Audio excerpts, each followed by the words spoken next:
Hello, everyone. I hope that you are all well, having a great day. And today I have a very special guest on my show who also embodies the energy of health, wellness, vitality. And it's wonderful because she is involved in natural, that's right, natural family planning.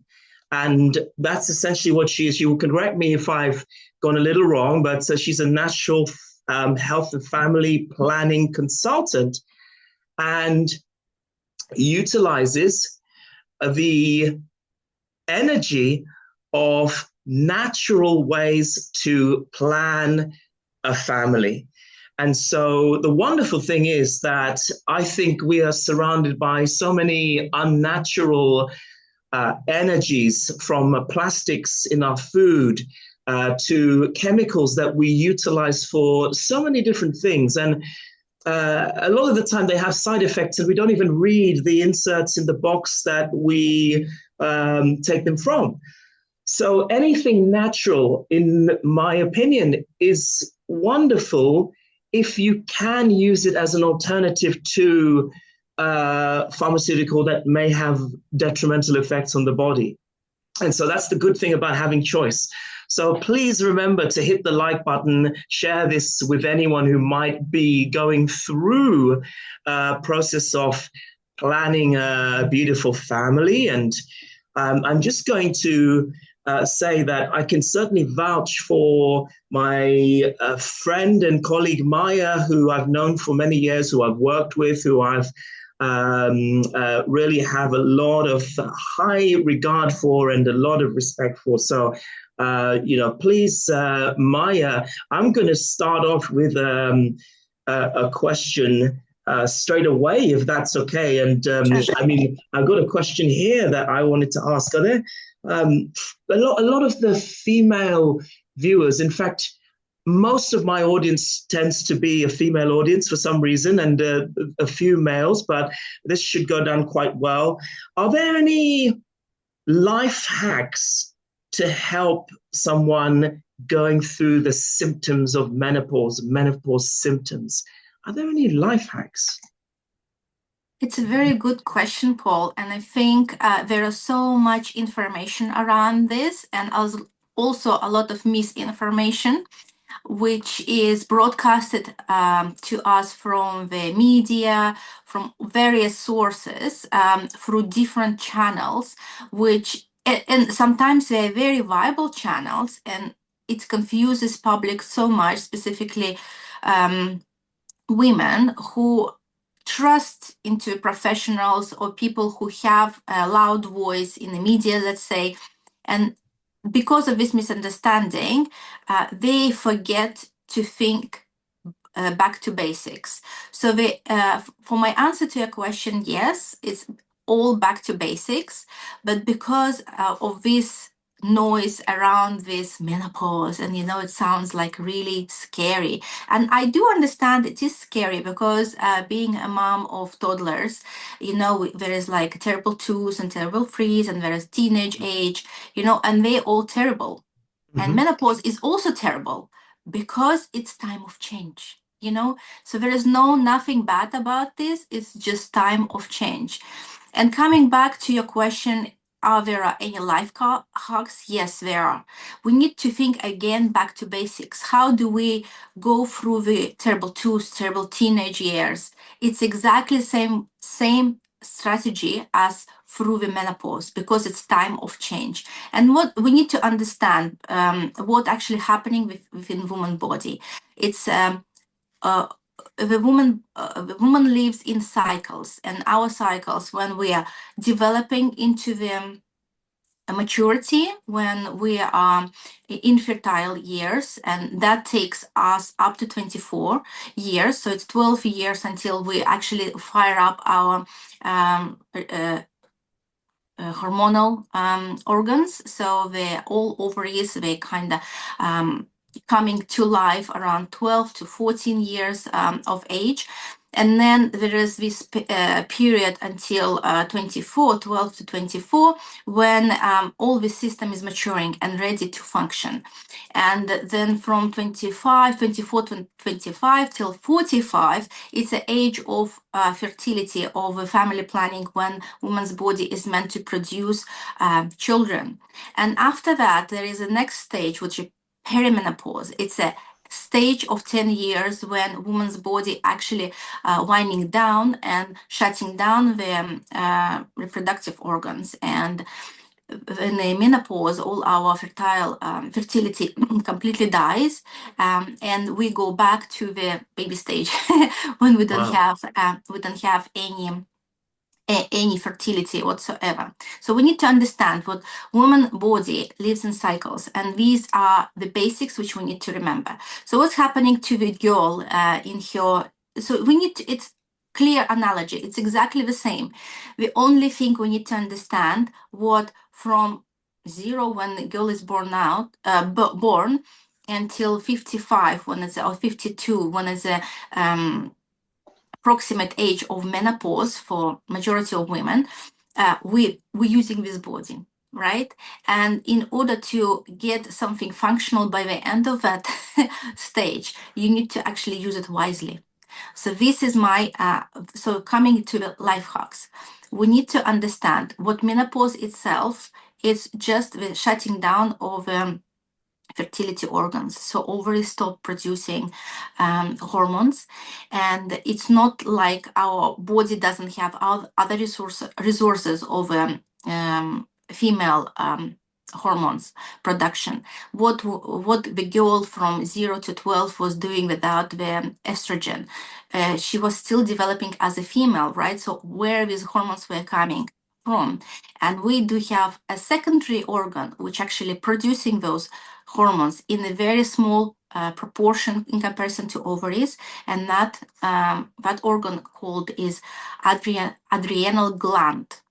So this is a very crucial organ which we need to take care of through whole our life, but no one actually tells us anything about it. And have you heard about adrenal gland at all, Paul, in your life? I have, in terms of adrenaline Yes. production. That's all a fight and flight and things like that. But I didn't Yes. know about estrogen. I'm quite surprised.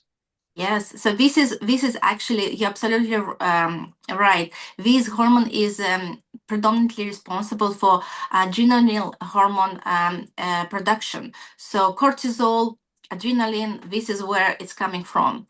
But it also produces estrogens, which are very crucial for any human beings, because male and female have exactly the same hormones, just different proportion in order to be male or female. So when a woman goes into perimenopause, so it's perimenopause, it's 10 years before menopause itself. And this is a stage from 40, we say from 35 because menopause is getting younger and younger, but I would say it's from 40 to 50. It's 10 years before the actual menopause, because the median age for the menopause itself is 52. But as I said, the menopause itself getting younger and younger. And I met girls who've been 38 and already been in menopause, not perimenopause, menopause itself. And giving birth late also doesn't really help you to push menopause away. Everything is about hormonal balance, and you need to think about this. So this is a life hacks which you need to think about. You need to think about your hormonal balance at any cost. And when we're talking about hormonal balance, it's not only about stress, but stress is a crucial factor, because stress is actually our response to circumstances which our body can't tolerate. So, but the key to everything is actually sleep and food. And this is the main our first trigger stress points for our body, because this is how our body gains strength or gathers strength from an energy and builds itself up after any sort of circumstances. Oh my God, my It's computer okay. just went. And so basically, the life hacks are to avoid stress at any cost. But when I'm saying that, I think everyone knows that and everyone heard that from everywhere, but we don't really know how to do this, and we don't really understand what we mean by stress. Stress is not just closing yourself in a cave and living, or going up in the mountain and completely and just meditate 24/7. No, it doesn't work like this. We are not meant to be isolated. We are social creatures, and we are supposed to live in social. So basically, you need to understand or have tools to monitor your body reaction on different stress factors in your life. And for that, I want to go back to my most beloved tool, which is symptothermal method, which is mostly used for natural family planning, but actually it's not, because it's such a universal tool, not only for planning children or not planning them, avoiding the unwanted pregnancy, but also monitoring your hormonal balance, especially in the premenopausal stage, when women's cycles start to playing up. You don't really know what's going on, because either the days jump or you don't ovulate and you don't know about that. And ovulation is a key in women's life. It's a key. Whoever is following me on Instagram, they know what I talk only about ovulation. And ovulation is a very spoiled little girl who can decide the very last moment not to happen, and that will jeopardize the whole cycle in a woman's life. So it's a key in woman's life, and it's very important to understand that at very early stage, even when you're just a girl and you're preparing to step into a fertile age, it's very important for mothers to educate their girls how important ovulation is in their life, not only from the fertility point of view, but from the vitality, productivity, and overall health point of view. But just coming back to the menopause. So the tool which I am teaching to, it's a natural family planning technique, which based on a basal body temperature, and also the other body changes during a cycle, when a woman can understand and evaluate has what part of the cycle she's currently is, and has ovulation happened or not. And ovulation is, as I said, it's a key. And even if a woman has bleedings monthly on a regular basis, it doesn't mean what she's ovulating. It's not equal ovulation at all. It doesn't say anything about it. Only ovulation can say if a cycle is healthy. If there is no ovulation, it's an ovulatory cycle. That means cycle is not full. And that is very important. And there is very big differences of ovulatory cycle and anovulatory cycle. But it's a very big topic, so I want just to go to the essence of it. So when you are when you are monitoring your cycle, you understand what hormones are happening or playing the part in your body. So it's very easy for you to monitor how the circumstances or the environment you are in actually affecting you. So this is coming back to the monitoring yourself. And this is not only about stress factors such as stress at work, family stress, or anything. It can be illness, it can be new diet, new exercise routine, holidays, no holidays, different, I told diet, maybe medication, maybe illness, what affects you. And I always like to tell my personal story when I didn't realize that, but then I found out how sensitive I am to lack of sleep. And sleep, as I said, one of the important factors for the adrenal glands to function, because these glands are also driven on hormones, and they are very much stress related. And anything stressing them, it will be harming you later on in your menopause and premenopause. So I just coming back to this example when me and sleep, when I picked up the scuba diving hobby. I was very passionate about this, and we were going to dive in various places in UK. And I live in central England and southeast, and basically I can drive anywhere from there. It's like very central, but it would be very early morning for me. And because I have a very set routine, and I didn't have to wake up that early, let's say like 5 o'clock in the morning. I realized that those dives were, or weekends of diving, were affecting me, my cycle, very badly. Although I was having fun, it was very healthy for me in terms of psychological relief. It was a lot of fun meeting up with friends and colleagues, but then on the physical side, it was really tough on me, and it wasn't even about, because diving is a physical, because you go into the depth of waters, and obviously there is a pressure, atmospheric pressure on you, and it's also physical kind of pressure on your body, but it's positive because there is a different thing of oxygen nitrogen combination is actually healing you, so it's supposed to be really helping me, but it wasn't helping me. So I realized shouldn't I have monitored my cycle and known what's happening to me externally?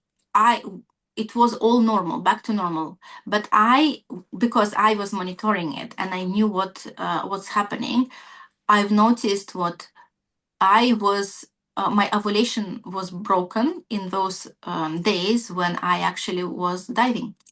And that's happening, and that's happened not only to me, but to a couple of my friends who unexpectedly fell pregnant on holiday, because this is what happens to people when they go on a plane on holiday, because it's a stress for body, and ovulation just doesn't happen on a day what's supposed to happen. It happens later, and they're not expecting it because we're calculating the statistical middle of their cycle as ovulation, which is completely incorrect. And please never ever do this, because I am a natural family planning expert, and I know what first thing you don't do any general statistics. Do not apply them to yourself, because we are very unique and individual, and month to month is a very different story. It's a very individual story from month to month. So we don't really ever take those advice 12 to 16 days, this is when you ovulate. No, it's incorrect. Forget this.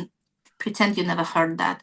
So that is never applying. Is just for medical professionals who just take that as assumption. But when you're dealing with yourself, you should apply everything to yourself as an individual, never generic metrics. So coming back to the menopause and adrenal gland. Basically, when we're going to perimenopause, we need to take care of ourselves as a main point in order to not hit bad symptoms in the menopause. So if we are going into perimenopause, what's happening? We start feeling a little bit more fatigue. As light sleepers sleep become very light and very troubled. We constantly want to snack on savories, on sweets. The weight gain is happening more rapid, and it's more difficult to lose that weight. So this is the first signs of the perimenopause. And this is what's happening. It's because our natural hormones, our fertility organs are starting to wind down, and basically there are less hormones. And if you are following your cycle and you are looking at it every month and you're tracking what's happening, you will be able to see what's happening. It's either you have there is all physiology behind it, which I don't want to go to because it's a big topic. But basically, we are winding down in the production of hormones through the ovaries, and this is where the adrenal gland taking over, and it takes over time. So it's not like you have to do it in a year or 6 months before you hit menopause. No, it's a whole decade. When you have to change your life gradually, you need to think about, as I said, about your foods, about your lifestyle, about routine. And coming back to the sleep, this is age.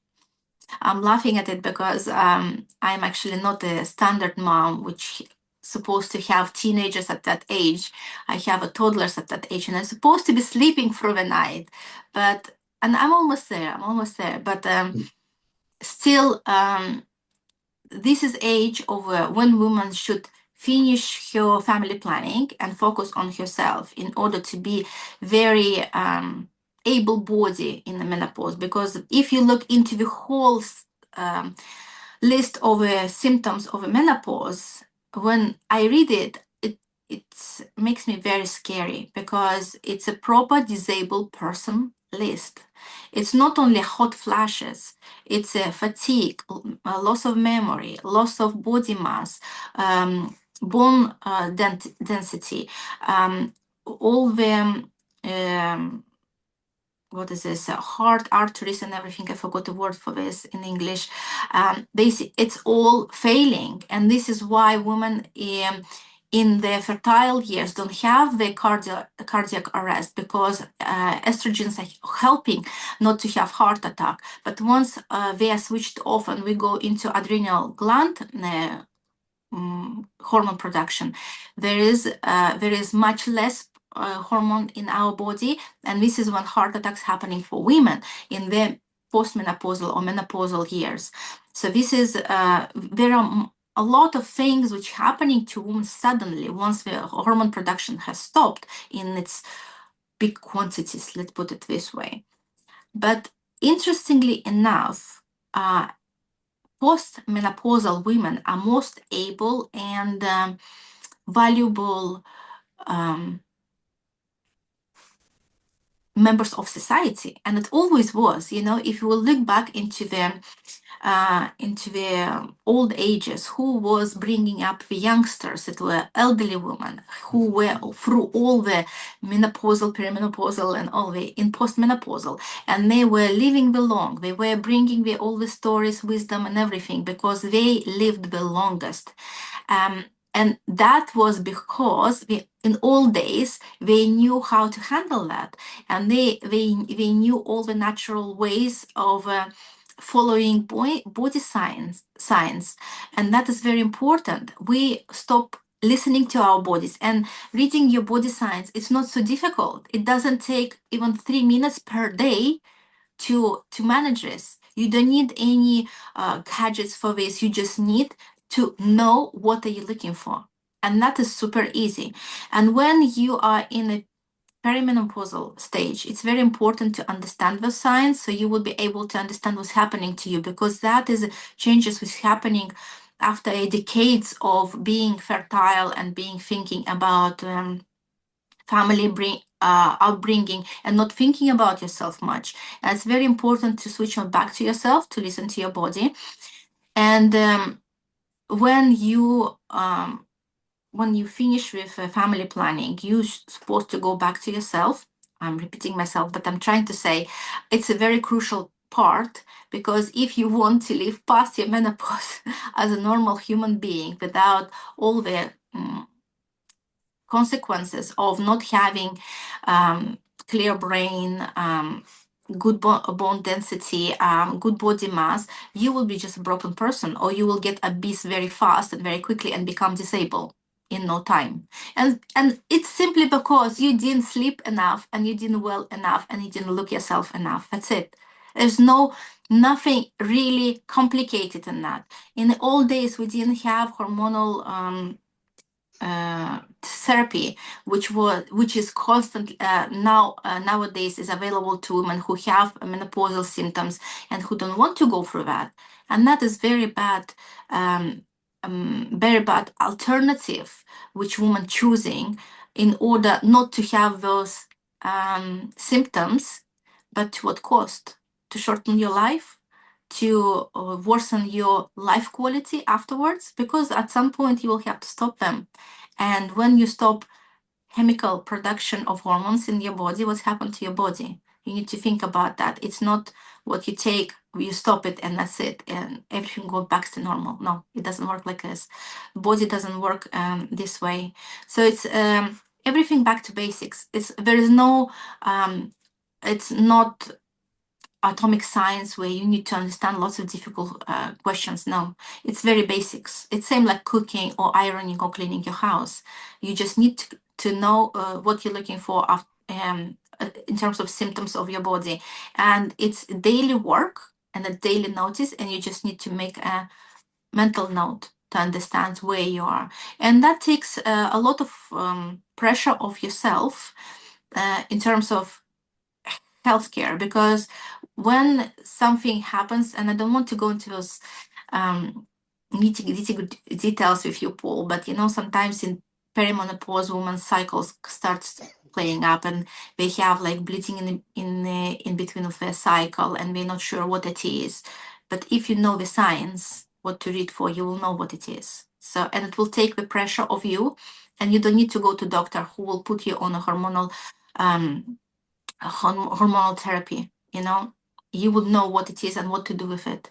So all everything goes back to just to make sure you look after your adrenal glands, and don't make them to go into fatigue.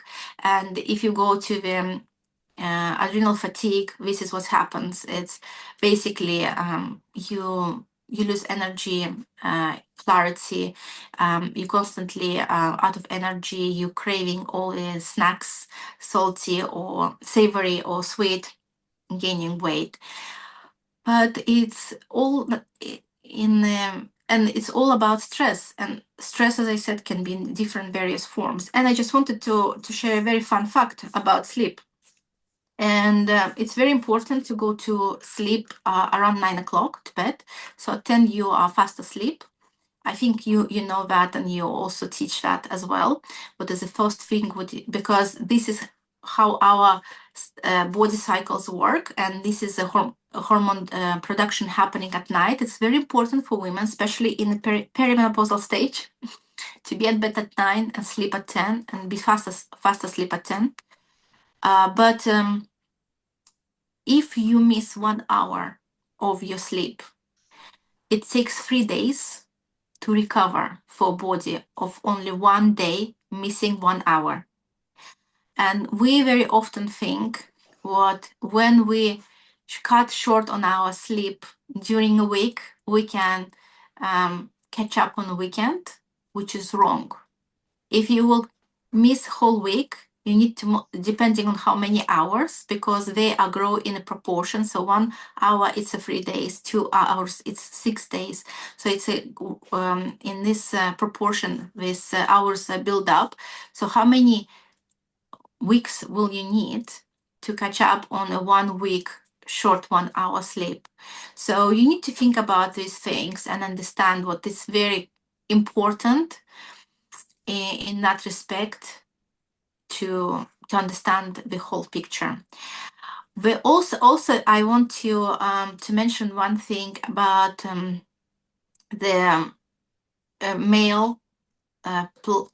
male figure in this relationship, because women and men and female actually made as a couple, and they actually meant to be helping each other at different stages of their life. And during perimenopause, it's very important for females and males to continue with their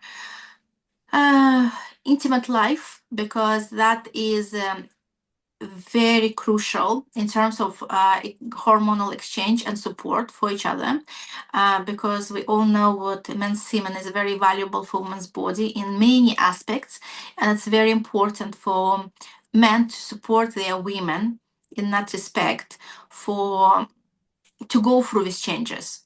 And that is both sides, because male have andropause, which is happening between age of 40 and 45. So it's around the same age as a perimenopause for women. So what woman does, regular intimate life supports men to go through andropause with minimum symptoms, because andropause symptoms are similar as the menopause symptoms for women, but they just don't have them that exposed, or they don't feel them that much, but they're actually also happening in their body, same as women. But men never go unfertile. They are fertile through whole their life from puberty. So once their fertility organs start working, they never die. They also always fertile, just depends on what level. But in order to keep up with the production of those hormones, so and quality of life for male, or functionality in that area, it's actually very important to have regular sexual life. And because at this age, both male and female hormones are winding down, their natural decline in attraction, or maybe drive, let's put it this way. It's very important to keep that in mind. But it doesn't matter if you don't have drive, you need to make sure you're actually building up that drive yourself. It's very important. So these are very, very interesting points, Maya. Yeah. I have to say, and it's really, really amazing what you brought up, and how people are tuned into cycles. And this is such a comprehensive learning in itself. And I know that the importance and lack of sleep. If you don't have sleep, you can hallucinate, you can lose memory, so many things can happen. And Maya, you brought up your Instagram. Please make sure that you connect with Maya on Instagram, and if you want to either have a session with her, or you want to perhaps collaborate with her and do something in the way of working with her on family planning and understanding the human state better. And it's so interesting, because we have a lot of people who tune into this channel, or who have been on this channel, who talk about cycles in many different ways. And Maya, I mean, if you could just say a little bit about how to contact you for the last few minutes, to just say how you might be contactable. Sure. So it's the best way is to message me via my Instagram page, which is Maya Vasileva, and this is natural family planning page, which I maintain for information of my clients in terms of family planning, both planning family or not planning unplanned pregnancies. So I am talking much there about pregnancies, because majority of my clients are mostly women who are trying to conceive in the natural way, and they're failing. So because this is a very unique tool to see and tune into your body and understand what is failing, and doctors current medicine, they can't really see through all the scans and tests the actual. And hormones are not that easy to test and understand, because they are very fragile and very changeable. In literally half an hour, you can be with completely different hormone balance. So it's very difficult to understand. But when you're doing it all yourself, it's much easier, and it's not complicated at all. It's just you need to understand how your body functions. And I basically teach that. I teach to understand functionality of your body. This is what I gave you as quick overview, cycles of a body. But on my courses, when I teach, it's 4 months course, which I teach for a symptothermal method, where I actually talk about how to track your basal temperature. It's simple. The most complicated part is just understand how to read the symptoms. So this is what takes, and I take 4 months. So I make sure what my students understand, what actually they're looking at, and how to read the different symptoms, because month to month they can differ, and you need to understand how to read them. But this is the most hard part, but it's not complicated. You just need to understand physiology, and that's it. So Instagram is the best way. I definitely will give a link to Paul and hopefully he'll put it in the description. Yeah, I'll do that. And I think this is great. Thank you, Maya. This is amazing. I think we maybe have a part 2. And thank you, viewers, for joining. And we will definitely put the links and everything in the description box and connect with her. Please connect with her. And if you share this video with anyone else who needs it. Take care and speak to you all soon.